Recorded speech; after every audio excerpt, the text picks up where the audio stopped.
welcome back to another episode of Bosses Start Somewhere. I'm your host, Reilly Stith, and I am so excited for today's episode. Just so you know, it is sponsored by TDMS Group Marketing Agency right here in New York. And before we jump in, I need you to hit that subscribe button.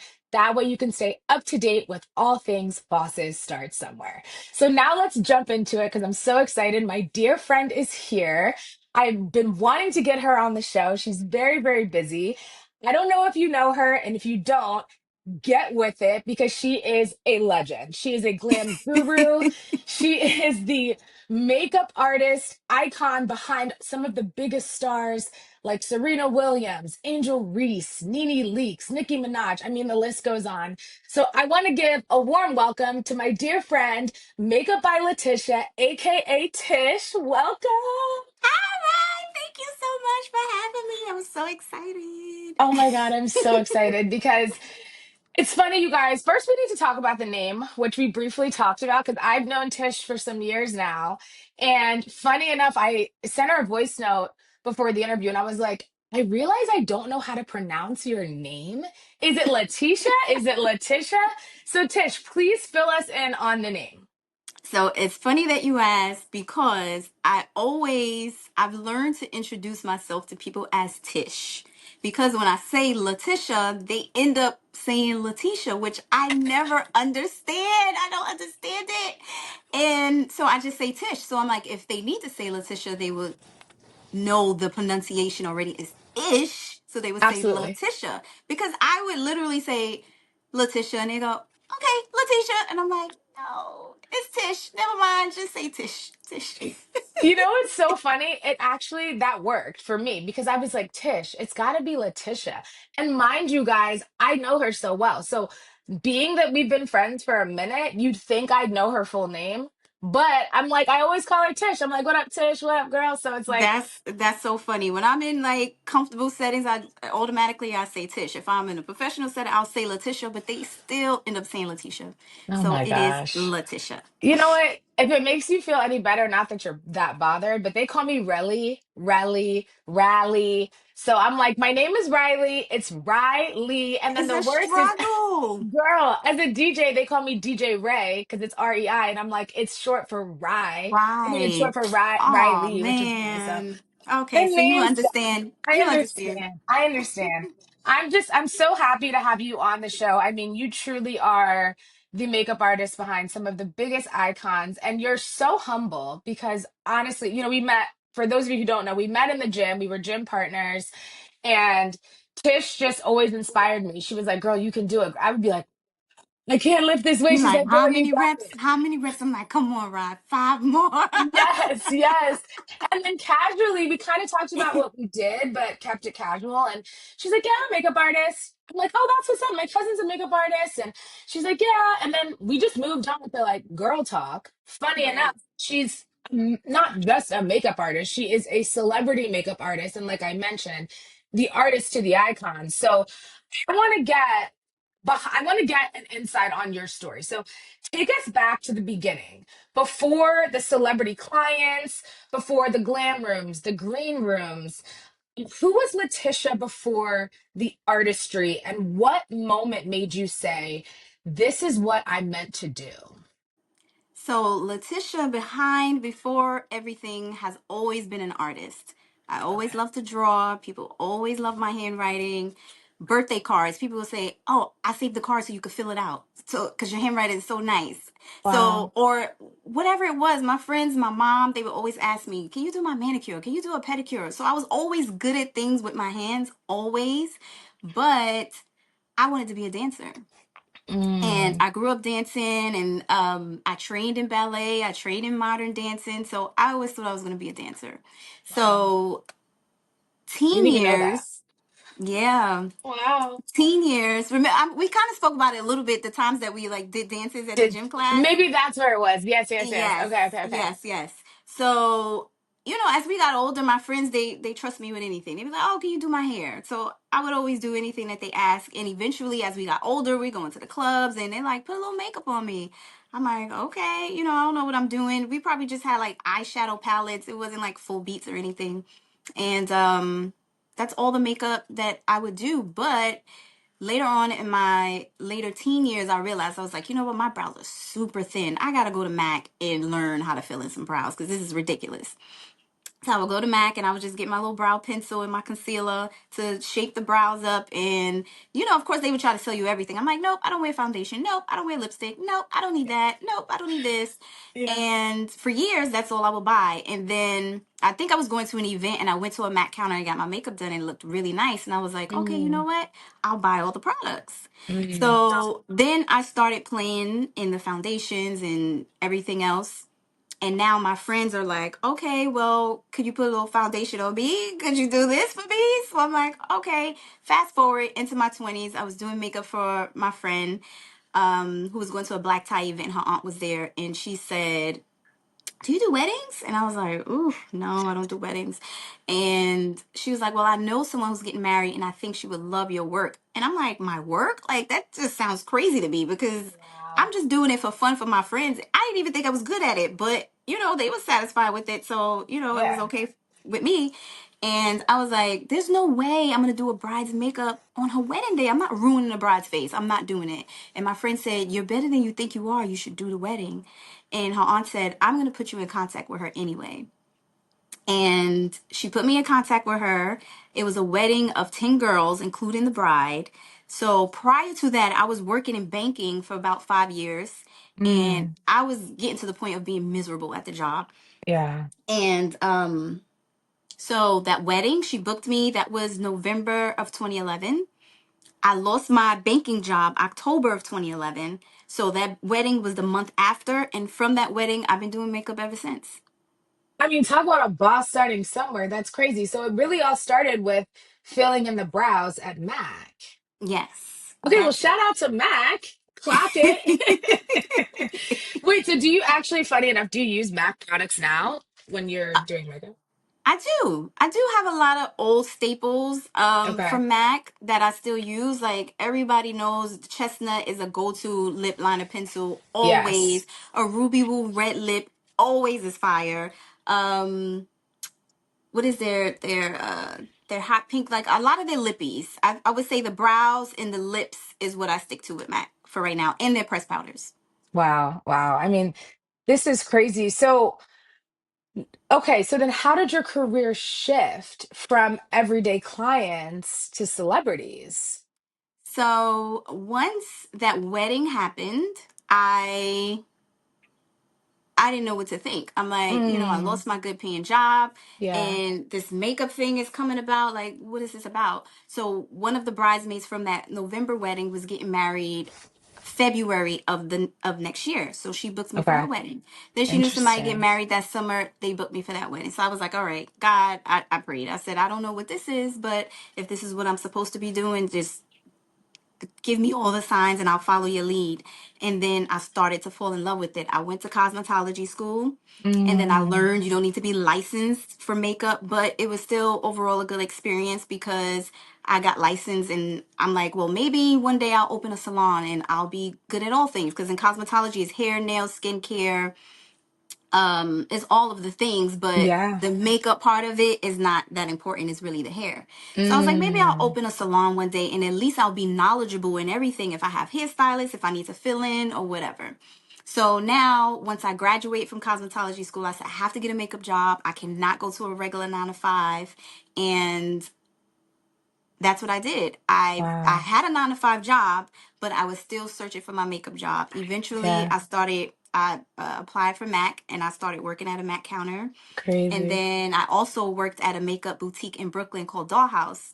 Okay. So that's where I got most of my practice because that shop was booming and it was full on weekends. And I probably was doing 20 faces a day on the weekend at the Dollhouse shop. And then from there is when I started posting. This is when Instagram started getting big. And Gotcha. from my clients at Dollhouse, I started posting. I started to get more confident because remember, I fell into this with no confidence at all. I didn't even want to do the wedding. So now my friends are like, you got to post more often. Yeah. So when I started posting, my first reality TV gig I got was from Tanisha Thomas from Bad Girls Club.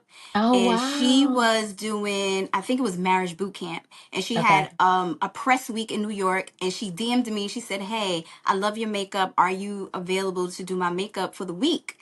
And I was like, sure. So I did her makeup, and the hairstylist, Theo, my friend Theo, he was her hairstylist for the week. And, we going to lunch together. So we became cool. We exchanged numbers. And then eventually, after we did the press week, he hit me one day and said, "Hey, are you available to do makeup for someone?" It was probably like 9 o'clock at night. So I'm thinking tomorrow. I'm like, Wow. sure. I said, when? He said, in an hour in New Jersey. And I'm like, Uh, what? So I'm like, hold on. okay. I'm like, Yeah. okay, let me get my kids together. I'll go to Jersey. And it was my dear friend now, but then it was Farah Ali, who was Wow. filming on Love and Hip Hop. Yeah. And I went to her and I did her makeup. And then from there, she called me at least 4 times a week. And then eventually I got the contract to sign with Love and Hip Hop. And then it just became word of mouth, and it just took off on its own. Oh my gosh, this is crazy. I mean, this is why I love the show because you learn so much about people, even those you know well. You know what I mean? It's crazy to Right. go from, I need to learn to fill in my brows. Well, no, it started with girl, do my hair and girl, just throw a little makeup on me to fill in my brows to doing a wedding to cosmetology school to licensing to contracts. I mean, that is a true boss who started Crazy. somewhere. So, what sets your makeup style apart? Like, what's the Makeup by Latisha MBL, if you don't know? What's that signature kind of look? Because you do a lot of, like, I love your page. If you haven't checked out her page, please follow her. It's Makeup by Latisha. Unbelievable. So clean, the skin, pop of eyes, like it never looks cakey. You know what I mean? Thank Like you you. just you Thank it's so you. much talent. Please tell us like what is that? What sets your makeup style apart in your eyes?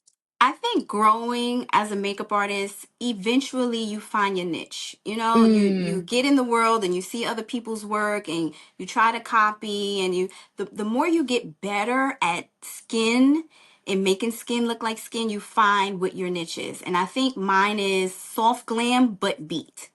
So a I lot of love my that. clients, but also I feel as an artist, you should be able to do the softest of a beat or Hmm. the hardest of a beat. You should be able to Yes. fluctuate. But my style, if I'm going to do it my way, would be soft glam but beat, if that Oh, makes any sense. So it's going to it look like does. skin, it's going to look good, but it looks like, oh, I got my makeup done and this looks great, because you have soft makeup that looks like maybe just an everyday work look. But Yeah. this is it's going to look soft, but you're gonna know you got your makeup done. Yeah, snatch to the gods, snatch to the gods. Okay, I have to jump into this because I'm so curious. We have Yes. to talk Angel Reese. I Yes. mean, this is so iconic just from the WNBA perspective, just, female basketball players really getting their shine that they deserve with their skill set and then transitioning that into fashion and beauty. So how did she become a client? I mean, how did that kind of happen for you? She was referred. She was a Wow. referral. I had Love did it. makeup for the WNBA draft a year Amazing. prior. Okay. And I did one of the girls who got drafted, and I did a girl who was hosting, like doing commentary on the carpet for the draft. And people, they referred, and also a stylist, also a client of mine who I know referred me to her, and they reached out for me to do her makeup, and we've been stuck when she come to New York ever since. That's what I love is that is the product of talent, right? Like that's the result you get. When you do great work, when you're a gem to work with, you kind of get those repeat clients. And I love to watch the journey on your social media because it's like, oh, we see her in this ad or this campaign and it's amazing, which brings me to glamming her for the Victoria's Secret fashion show. If you don't know, that's my favorite fashion show of all time. Fashion Week is Uh-huh. amazing, but the We Vicky all grew up watching Secrets, the Victoria's Secret what? fashion show. Everyone did. Girl, the wings. My daughter, tell me why Nori had on, she put on her own fake wings and she was modeling. I was like, she saw me watching and she's like, Mommy, they look like Barbies. I was like, I know. You better go ahead, I Nori. was like, Yes. you better go. Exactly. So, okay, if you can talk about it, Hmm. where were you on the day of the show? Were you there? Did you create the look and then makeup artists kind of like mimicked what you created for Angel? Like, how does that kind of work? So, typically when Angel is in town in New York, Okay. she typically books me, but they had Pat McGrath. Of course, yes. I Pat remember that. McGrath, who was Yes. sponsoring the Victoria's Secret fashion show. So I wasn't able to attend the show to do her makeup there, but I did do her makeup that morning prior to her going to rehearsals. So Amazing. her Pat McGrath's team did, the touch-ups while on set. Amazing. Amazing. I mean, I'm just like I was in shock. I was like, look at my girl do her thing. Um, so what would you say is a misconception people have about celebrity makeup artists? um, I think the misconception is it's a lot of things. Yeah. You see the glitz and the glam because you see the very moments that the celebrities hit the carpet or they're on camera and all of those things. And we're every day. I mean, our job doesn't look like a 9 to 5 job, Yeah. but we Yeah. are working artists who work to pay their bills and survive and make a living, and I think everyone maybe thinks constituting your client with how much money you make, or Yeah. you know what I'm saying? Yeah. So I think that's the misconception, is that they feel like you're the celebrity. And I'm like, no, I'm just the artist who makes my Yeah. celebrities look great for their carpets. I love that. I love that so much because it's a lot of people see, like you said, only the glitz and the glam. They don't necessarily understand that whole behind the scenes culture and what really goes into that. I mean, It's a you have, lot of hard work. It's a lot of hours. It's early yeah, times. I I was have gonna clients say, who yeah, have morning talk shows and makeup is at 4:30 a.m. that's or 5:30 crazy. a.m. And then when you add mom life into that, I was you gonna have to say, navigate that as well. And then you work long hours and you have to worry about homework and you have to worry about dinner. And it's hard work. And you have to love what you do. You have to be patient. And it's not just, oh, I get to work with celebrities. You got to really love it.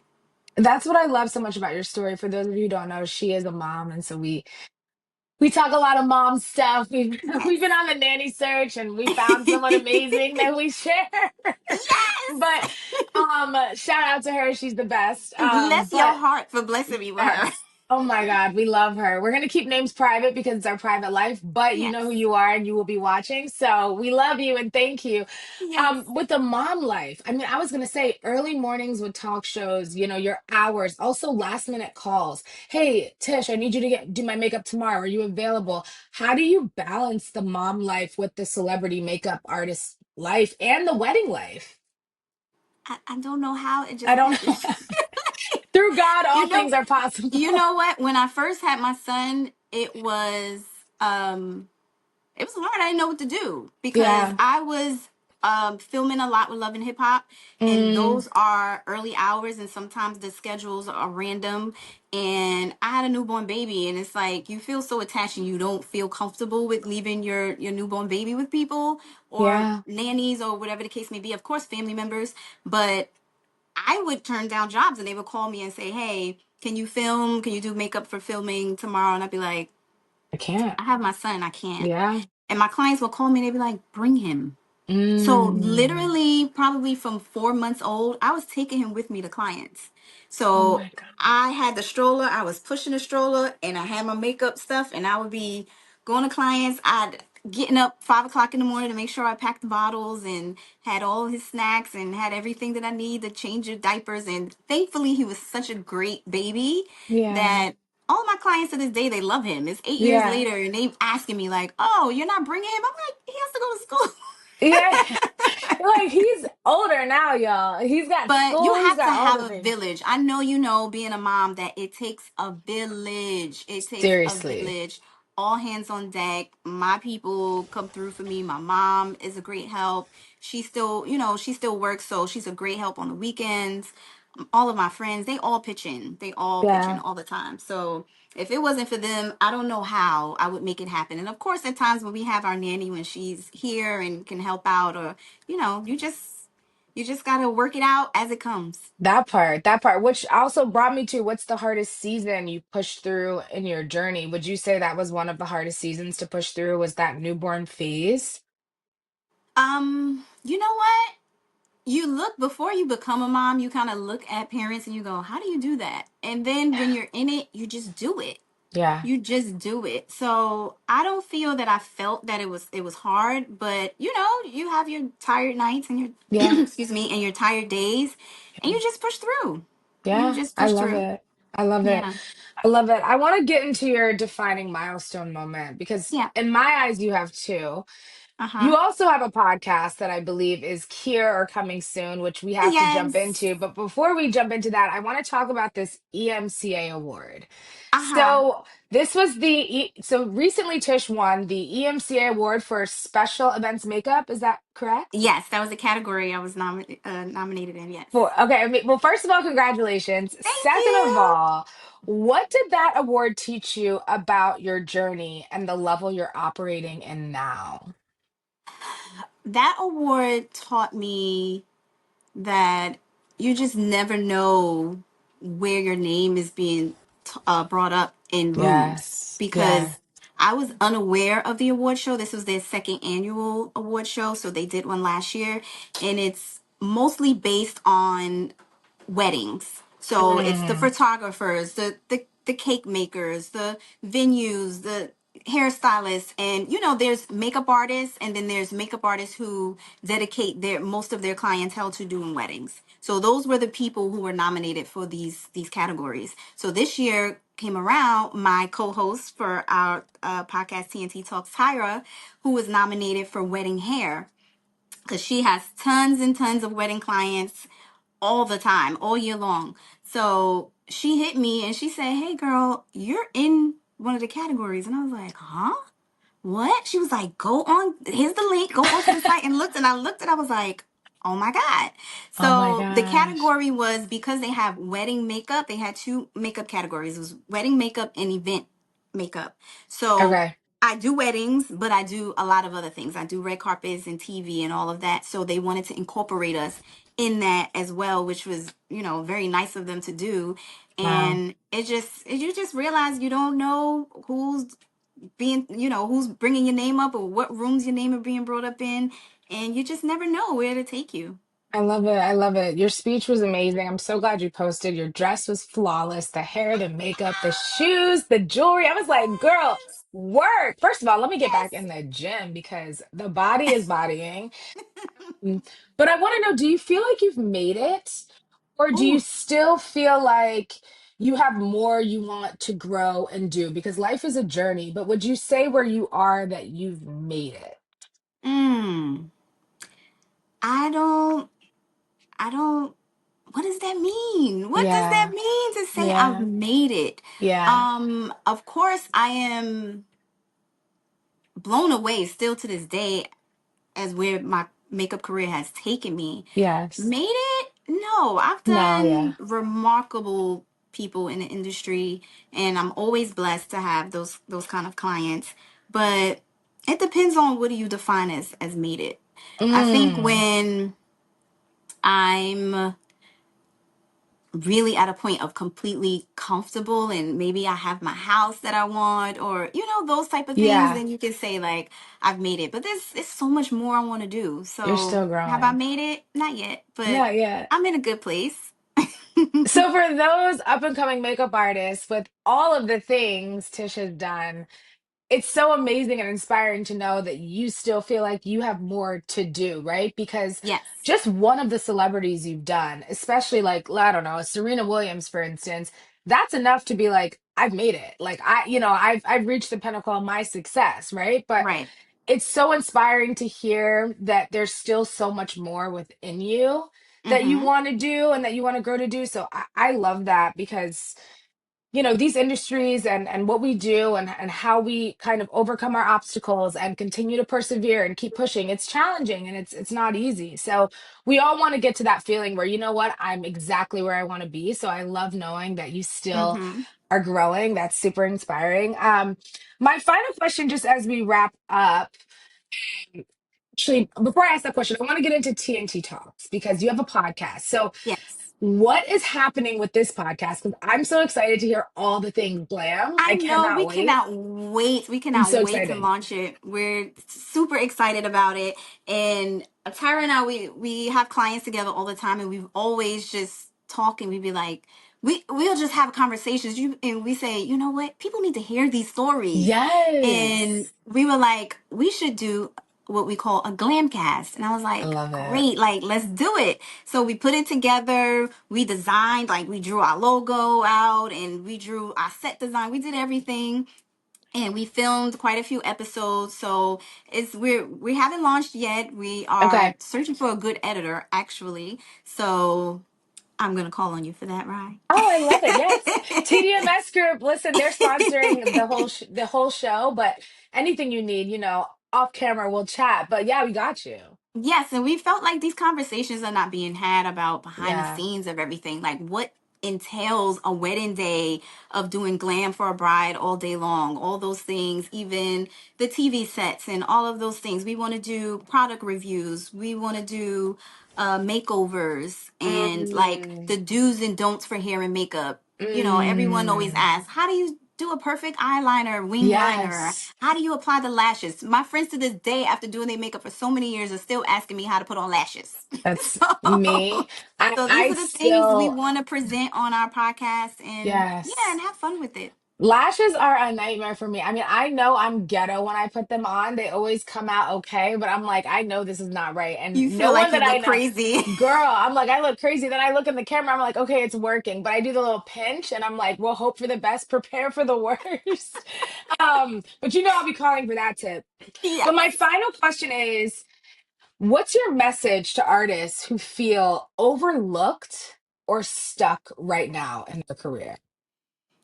I my advice would be to just keep pushing forward. I think everyone goes through a time in their makeup career where you're trying to figure out, you know, what's my style, or I think too much of looking at what other people are doing and Mm, saying, why aren't I getting those clients? Why am I not being booked as much? All I could ever say is perfect your craft. I went to the Sam Fine makeup classes, seminars, Rennie Vasquez. I went to his makeup seminars, and I've always wanted to be better, and I've always wanted to practice to this day. Everyone will compliment my makeup, but I'm like, I could still be better. So I yeah. think if you just always think to perfect your craft, and to social media is your business card nowadays, so you have to constantly post. And I think the better you are with your craft, people will recognize your work and you will get seen. People will see your work eventually. You heard that, you guys. Perfect your craft. I love that. I love that you are leaving us with that because that is the only way to success, right? If you master what you do and you become a master of who you are, also, you perfected your craft, but you've also perfected your character because you can be a talented makeup artist, but horrible to work with, The True. fact that you're patient, that you are such a lighthearted soul to be around. Thank And you. then you also are talented, right? It's just that perfect combination for success. So I love that. So if you guys are listening and you are a makeup artist or you're in beauty and you don't know how to get to the next level, continue to perfect your craft, as Tish said, because that's going to be your ticket to success. So, Yes. Tish, thank you so Yay. much. This was so Thank you for awesome. having me, Riley. This is so much fun. You Oh my are God. you are the bomb. You are doing this. I appreciate you, You're my so love. good at this. Thank you. Honestly, you know what it is? I love this. I started the show, and that means so much to me, especially coming from you. I started the show in 2017, and it was really interviewing friends or people that I knew, and then it became people that I didn't know, and I would reach out to guests to be on the show because I needed inspiration in between those dead seasons as an actor and a DJ. So I would interview people to hear about their journey to stay inspired. And then it turned into a thing. And I took 6 years off because, I had Nori and went All through right. life and life happened. But I'm so happy to be back. And we're 3 episodes in with you. So I'm so honored and so happy You that are you're doing joining it. You me. sound great. You have the voice. You have everything about it. This fits you right. Oh my gosh, thank you. You guys don't know. This is like my big sis. So coming from her, I'm like, I appreciate Yes, you, Queen. And I gotta have you back. I always do a Where Are You Now of series, so course. you're in that lineup. But for those of you who are watching, once again, we have Makeup by Latisha on the show. Please follow her, MBL. She's amazing, such a gem. And if you need any tips, she's there. And please look at her portfolio because it's absolutely incredible. And I have been saying I'm gonna call her to get my makeup done. I just haven't had a carpet to be on yet. So with that coming soon, Tish is Don't the worry, first you on call the I'm VIP making. list. Listen, I appreciate you, Queen. And we need a workout soon, by the way. So I'm gonna come meet you. Absolutely. Okay, Okay. perfect. Thank you guys so much for tuning in. Once again, don't forget to hit that subscribe button. This episode is sponsored by TDMS Group, and we will see you soon. Bye. Love you. Love you.